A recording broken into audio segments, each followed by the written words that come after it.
আজ বানিয়ে নিলাম এগ পটেটো চাপ। আলু আর ডিম সিদ্ধ ছাড়ানো হয়ে গেছে, আর পোস্ত আর তোমার কাজু। এটার মধ্যে দিতে হবে কাজু বাদাম আর পোস্ত আর বেরেস্তা। এই যে বেরেস্তা এবারে বেটে নিবে, আর কাঁচা লঙ্কা বাটা হয়ে গেছে। এগ আর পটেটোটা একটু ফ্রাই করে নিচ্ছি। এবারে নেড়ে দেবো।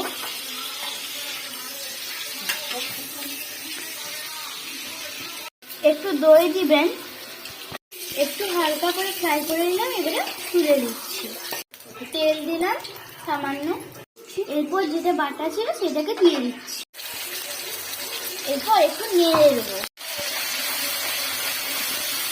হালকা করে নেড়ে দেবো, একদম হালকা করে নাড়বেন। 2 মিনিট হালকা করে নাড়বেন। এরপর সামান্য নুন, লঙ্কা দিয়ে ভালো করে করে দেবো। দেখুন কত সুন্দর সুন্দর কালার আসছে। দই, সামান্য দই দিয়ে দেবেন 1 চামচ।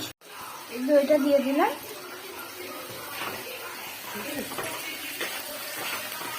ভালো করে নেড়ে দিচ্ছি। 2 মিনিট ধরে নাড়বো, ফুটে ফুটে। আপনারা ঘিও দিতে পারেন, আমি ঘি দিচ্ছি না, সামান্য জল দিয়ে দিলাম। এরপর ডিম আলুটা দিয়ে দিলাম, ছেড়ে দিবেন। এটা একটু হোক, তারপরে নামিয়ে দেবো। এই যে হয়ে গেছে।